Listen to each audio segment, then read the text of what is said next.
Dahil sa trade ni Jaylen Brown ngayon sa NBA, ang Portland Trail Blazers ang may pinaka-active na kukuha kay Jaylen Brown.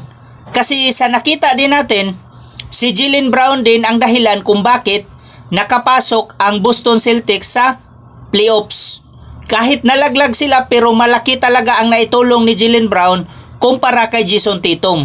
Kaya maraming mga fans na nagtatanong kung bakit nila tinrade si Jaylen Brown. Kasi ang deserving talagang matrade itong si Jason Tatum. Kasi iba na yung score niya ngayon kaysa dati.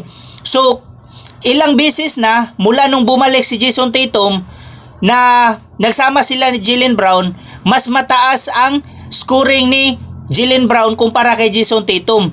Kaya ngayon, ang tanong ng mga fans, bakit tinrade itong si Jaylen Brown?